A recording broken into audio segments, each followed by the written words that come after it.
انا اعطیناک الکوثر ساری کثرت پاتے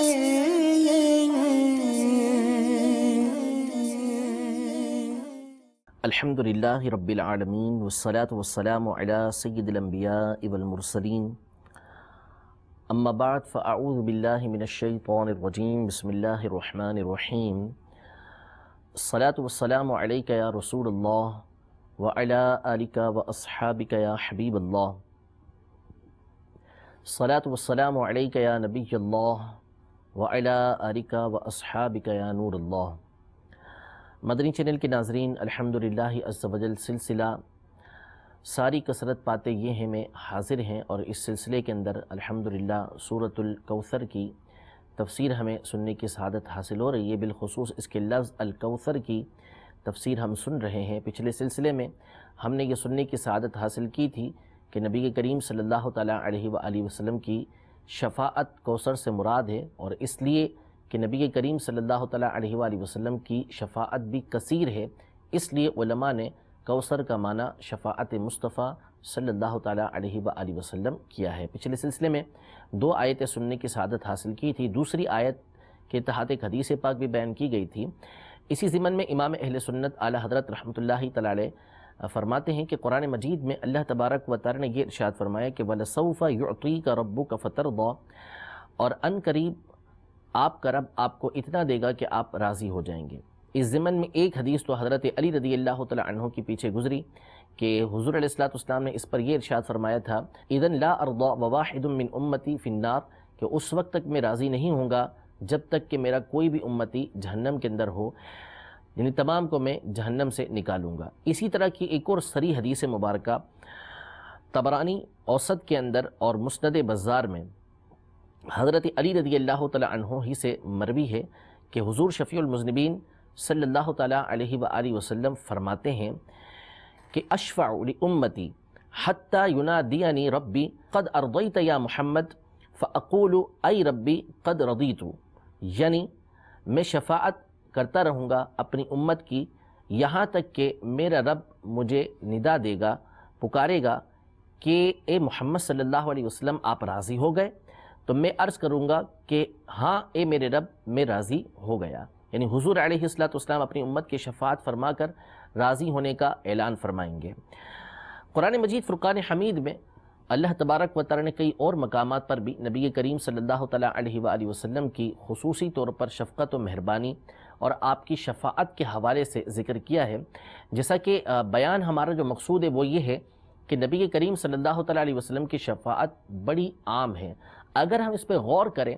تو حضور علیہ السلام کی یہ شفاعت فقط آخرت میں نہیں بلکہ دنیا کے اندر بھی نبی کریم صلی اللہ تعالیٰ علیہ وآلہ وسلم کی شفاعت کے نظارے ہمارے سامنے موجود ہیں۔ قرآن مجید فرقان حمید میں اللہ تبارک و تعالیٰ نے ایک سے زیادہ مقام پر نبی کریم صلی اللہ تعالیٰ علیہ وآلہ وسلم سے یہ ارشاد فرمایا کہ وَاسْتَغْفِرْ لِذَنْبِكَ وَلِلْمُؤْمِنِينَ وَالْمُؤْمِنَاتِ، نبی کریم صلی اللہ تعالیٰ علیہ وسلم سے فرمایا گیا کہ آپ اپنے خاصوں یعنی خاص لوگ ان کے گناہوں اور جو عام مومنین اور مومنات ہیں ان کے گناہوں کی اللہ سے معافی طلب کریں۔ یعنی حضور علیہ السلام کو استغفار کا حکم دیا گیا کہ اپنے خاص لوگ ان کے لیے بھی آپ معافی طلب کریں، ان کے گناہوں کی معافی طلب کریں، اور اپنے عام امتیوں کے لیے بھی جو مرد ہوں یا عورت ہوں ان کے گناہوں کے لیے بھی اللہ تبارک و تعالیٰ سے آپ معافی طلب کریں۔ یہ حضور علیہ السلام کی شفاعت ہے کہ دنیا میں حضور علیہ السلام اللہ تبارک و تعالیٰ کی بارگاہ میں ہمارے لیے گناہوں کی معافی چاہ رہے ہیں کہ ہم جو گناہ کریں اس کی مغفرت اللہ تبارک و تعالیٰ سے نبی کریم صلی اللہ تعالیٰ علیہ وآلہ وسلم چاہ رہے ہیں کہ میرے امتیوں کی اللہ عز و جل مغفرت فرما۔ یوں ہی قرآن مجید فرقان حمید کی مشہور آیت مبارکہ ہے کہ اللہ تبارک و تعالیٰ نے یہ ارشاد فرمایا کہ وَلَوْ أَنَّهُمْ إِذْ ظَلَمُوا أَنفُسَهُمْ جَاءُوكَ فَاسْتَغْفَرُوا اللَّهَ وَاسْتَغْفَرَ لَهُمُ الرَّسُولُ لَوَجَدُوا اللَّهَ تَوَّابًا رَحِيمًا، کہ اگر وہ اپنی جانوں پر ظلم کر بیٹھیں تو اے محبوب آپ کی بارگاہ میں حاضر ہوں اور اللہ سے استغفار کریں، رسول بھی ان کے لیے استغفار کریں، تو یہ اللہ تبارک و تعالیٰ کو بہت زیادہ توبہ قبول کرنے والا اور رحم فرمانے والا پائیں گے۔ اس آیت میں نبی کریم صلی اللہ تعالیٰ علیہ وآلہ وسلم کی ایک طرح کی شفاعت کا تذکرہ موجود ہے کہ لوگ نبی کریم صلی اللہ علیہ وسلم کی بارگاہ میں حاضر ہو رہے ہیں، اللہ تبارک و تعالیٰ کی بارگاہ میں استغفار کر رہے ہیں، اور خود نبی کریم صلی اللہ تعالیٰ علیہ وآلہ وسلم ان کے لیے استغفار کر رہے ہیں۔ اور یہ آیت عام ہے، چاہے اس وقت کے مسلمان ہوں، چاہے آج کے مسلمان ہوں، چاہے قیامت تک آنے والے مسلمان ہوں، ہر ایک کے لیے اس آیت کے اندر اس بات کا حکم موجود ہے۔ تو نبی کریم صلی اللہ تعالیٰ علیہ وآلہ وسلم کی شفاعت یہ دنیا میں بھی موجود ہے۔ دنیا میں بھی نبی کریم صلی اللہ تعالیٰ علیہ وسلم اللہ تبارک و تعالیٰ کی بارگاہ میں اپنی امت کے لیے بخشش و مغفرت کی دعا کرتے رہے ہیں، اللہ تبارک و تعالیٰ کی بارگاہ میں سفارش کرتے رہے ہیں۔ اس طرح کی بہت ساری آیتیں قرآن مجید فرقان حمید کے اندر موجود ہیں، جس سے نبی کریم صلی اللہ تعالیٰ علیہ وسلم کی نہ صرف آخرت بلکہ دنیا کے اندر جو شفاعت ہے اس کا تذکرہ یہ موجود ہے۔ کچھ حدیثیں نبی کریم صلی اللہ تعالیٰ علیہ وآلہ وسلم کی شفاعت کے عام ہونے کے حوالے سے آپ کی بارگاہ میں امام اہل سنت کی رسالہ اسماء الاربعین سے عرض کرتا ہوں۔ امام احمد اپنی مسند میں صحیح سند کے ساتھ حضرت عبداللہ بن عمر رضی اللہ تعالیٰ عنہ سے روایت کرتے ہیں، اور امام ابن ماجہ حضرت سیدنا ابو موسیٰ اشعری رضی اللہ تعالیٰ عنہ سے روایت کرتے ہیں کہ حضور شفیع المذنبین صلی اللہ تعالیٰ علیہ وآلہ وسلم نے ارشاد فرمایا، خیرت بین الشفاعت و بین ان یدخل نصف امتی الجنہ فاخترت الشفاعہ لأنها اعم و اکفا ترونها للمتقین لا ولکنها للمذنبین الخطائین المتلوثین۔ یعنی اللہ تعالیٰ نے مجھے اختیار دیا کہ یا تو شفاعت لو یا یہ کہ تمہاری آدھی امت جنت میں جائے۔ میں نے شفاعت لی کہ وہ زیادہ تمام اور زیادہ کام آنے والی ہے، یعنی اللہ تعالیٰ کی طرف سے اختیار دیا گیا کہ آپ چاہیں تو آپ کو اختیار ہے کہ آپ کی آدھی امت جو ہے وہ جنت کے اندر داخل ہو جائے، اور آپ چاہیں تو آپ شفاعت کو قبول فرما لیں۔ اب حضور علیہ الصلوۃ والسلام نے اس چیز کو اختیار کیا کہ جس کے ذریعے زیادہ سے زیادہ امتی جنت کے اندر جا سکیں، تو آپ نے شفاعت کو لیا کہ شفاعت کے ذریعے آپ اپنی آدھی سے زیادہ امت کو بخشوائیں گے، ان کی مغفرت کروائیں گے، اور دیگر روایتیں جو ہم پیچھے سن کے آ چکے ہیں اس کے مطابق اپنے ایک ایک امتی کو نبی کریم صلی اللہ تعالیٰ علیہ وسلم جنت میں لے جائیں گے، اگر ان پر ان کے گناہوں کے سبب جہنم لازم ہو بھی گیا ہے، اور جو جہنم کے اندر اپنے گناہوں کے سبب چلے بھی گئے تو اپنی سزا وہ پائیں گے، لیکن ان کی وہ سزا پوری نہیں ہوگی، اس سے پہلے نبی کریم صلی اللہ تعالیٰ علیہ وسلم ان کو جنت میں داخل فرما دیں گے۔ یعنی آپ علیہ الصلوۃ والسلام کی جو شفاعت ہوگی وہ بعض تو وہ شفاعتیں ہوں گی کہ جس میں بلا حساب و کتاب آپ اپنے امتیوں کو جنت میں داخل کروائیں گے، بعض شفاعت وہ ہوں گی کہ جس میں وہ امتی کہ جن کے اوپر حساب ہوگا اور اپنے حساب کی وجہ سے وہ پھنس چکے ہوں گے، حضور علیہ الصلوۃ والسلام ان کی شفاعت فرمائیں گے۔ بعض وہ ہوں گے کہ جن کی سزا کا فیصلہ ہو چکا ہوگا، حضور علیہ الصلوۃ والسلام شفاعت فرمائیں گے، اللہ تبارک و تعالیٰ ان کو جنت میں داخل فرما دے گا۔ اور بعض وہ ہوں گے کہ اپنے گناہوں کی وجہ سے وہ جہنم کے اندر داخل بھی ہو جائیں گے۔ اب گناہوں کے اعتبار سے ان کی سزا بڑی طویل ہوگی، لیکن اللہ تبارک و تعالیٰ نبی کریم صلی اللہ علیہ وسلم کی شفاعت کی وجہ سے ان کی بقایا جو سزا ہے اس کو معاف فرما کر ان کو جہنم سے نکال کر ان کو جنت کے اندر داخل فرما دے گا۔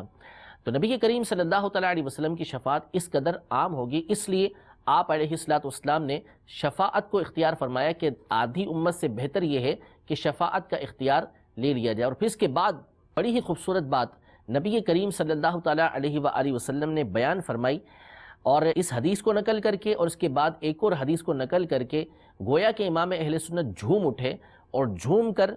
نبی کریم صلی اللہ علیہ وسلم کی بارگاہ میں یوں عرض کیا کہ حق ہے اے شفیع میرے، میں قربان تیرے صلی اللہ علیہ کا۔ یعنی آپ نے جو ارشاد فرمایا وہ بالکل حق ہے، اور جیسا آپ بیان فرما رہے ہیں وہ سن کر میں آپ پر قربان جاؤں۔ وہ بات کیا بیان فرمائی نبی کریم صلی اللہ علیہ وسلم نے؟ وہ یہ ارشاد فرمائی کہ کیا تم یہ سمجھتے ہو کہ میری شفاعت پاکیزہ مسلمانوں کے لیے ہے، پرہیزگاروں کے لیے ہے؟ فرمائے نہیں، ان کے لیے تو ہے ہی، بلکہ یہ ان گناہ گاروں کے لیے ہے کہ جو گناہوں میں آلودہ اور سخت خطا کار ہیں، جو گناہ گار ہیں ان کے لیے میری شفاعت ہے کہ میری شفاعت ان کو بھی ملے گی اور وہ اس کے ذریعے جنت کے اندر داخل ہوں گے۔ اور ایک اور حدیث مبارکہ اسی حوالے سے جو ام المومنین ام سلمہ رضی اللہ تعالی عنہا سے ابن عدین کامل کے اندر روایت کی کہ حضور شفیع المذنبین صلی اللہ تعالیٰ علیہ وآلہ وسلم نے ارشاد فرمایا کہ شفاعتی للہالکین من امتی، کہ میری جو شفاعت ہے میرے ان امتیوں کے لیے ہے کہ جو اپنے گناہوں کی وجہ سے ہلاک ہو چکے ہیں، تباہ ہو چکے ہیں، ان کو میری شفاعت ملے گی۔ تو یہ کتنی بڑی سعادت کی بات ہے کہ نبی کریم صلی اللہ تعالیٰ علیہ وسلم گناہ گاروں کی شفاعت فرمائیں گے۔ اسی لیے امام اہل سنت نے جھوم کر یہ ارشاد فرمایا، حق ہے اے شفیع میرے، میں قربان تیرے صلی اللہ علیہ کا۔ ہم بھی یہی عرض کرتے ہیں بارگاہ رسالت میں کہ ہماری جانیں آپ پر قربان، کہ آپ صلی اللہ تعالیٰ علیہ وآلہ وسلم کس قدر ہم گناہ گاروں سے محبت فرماتے ہیں۔ ایک اور حدیث مبارکہ نبی کریم صلی اللہ تعالیٰ علیہ وآلہ وسلم نے اسی حوالے سے مزید ارشاد فرمایا، جسے امام ابو داؤد اور امام ترمذی اور کئی دیگر محدثین نے حضرت انس بن مالک اور حضرت جابر بن عبداللہ، حضرت عبداللہ بن عباس رضی اللہ تعالیٰ عنہما، حضرت عبداللہ بن عمر رضی اللہ تعالیٰ عنہما، حضرت کعب بن عجرہ رضی اللہ تعالیٰ عنہ، ان تمام نے اس حدیث پاک کو روایت کیا۔ حضور شفیع المذنبین صلی اللہ تعالیٰ علیہ وسلم ارشاد فرماتے ہیں کہ شفاعتی یوم القیامتی لأہل الکبائر من امتی، کہ میری شفاعت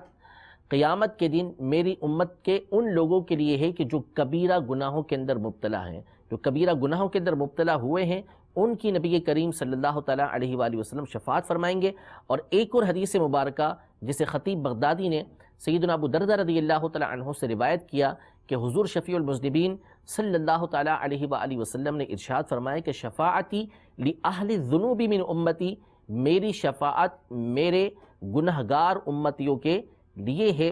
اس پر حضرت سیدنا ابو دردہ رضی اللہ تعالیٰ عنہ نے عرض کی کہ وَإِن زَنَا وَإِن سَرَقَا، اگرچہ کہ وہ زنا کریں، اگرچہ کہ وہ چوری کریں، تو حضور علیہ السلام نے فرمایا کہ وَإِن زَنَا وَإِن سَرَقَا عَلَى رَغْمِ أَنْفِ أَبِي الدَّرْدَى،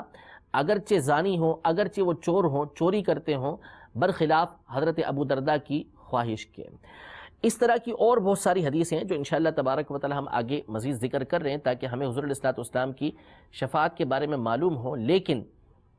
یہ یاد رہے کہ نبی کریم صلی اللہ تعالیٰ علیہ وآلہ وسلم کی یہ شفاعت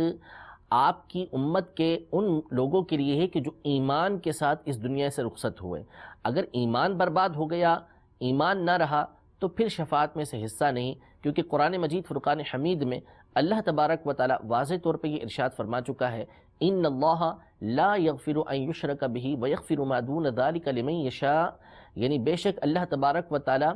اس بات کو نہیں بخشے گا کہ اس کے ساتھ کسی کو شریک کیا جائے، اور اس کے نیچے جو گناہ ہے اللہ تبارک و تعالی اس کو بخش دے گا۔ تو اللہ تبارک و تعالی نے اس بات کا اعلان فرمایا کہ وہ شرک کو نہیں بخشے گا، اور شرک سے مراد یہاں پہ کفر ہے۔ تو جو بھی ایمان والا نہیں ہوگا اس کی بخشش نہیں ہوگی، لہذا یہ ضروری ہے کہ دنیا سے بندہ جب رخصت ہو تو اس کا ایمان سلامت ہو۔ اگرچہ نبی کریم صلی اللہ تعالیٰ علیہ وسلم کی یہ احادیث ہمارے لیے بڑی ڈھارس ہیں،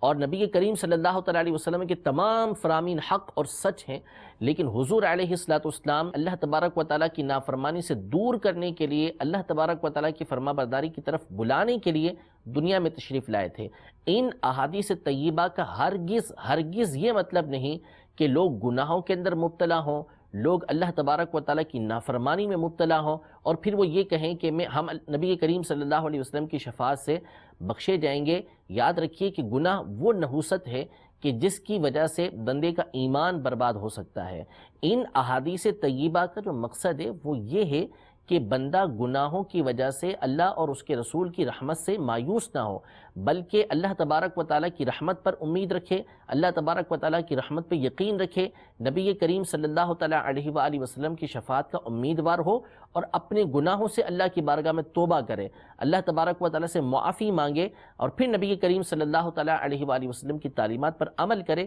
یہ اصل ان احادیث طیبہ کا مقصد ہے کہ اللہ تبارک و تعالیٰ کی رحمت سے مایوس نہیں ہونا، نبی کریم صلی اللہ علیہ وسلم کی شفاعت کی امید رکھنا ہے۔ ہرگز اس کا یہ مطلب نہیں کہ ہم گناہوں کے اندر مبتلا ہو جائیں اور پھر نبی کریم صلی اللہ تعالیٰ علیہ وسلم کی شفاعت کی امید رکھیں۔ ہم گناہ گار ہیں،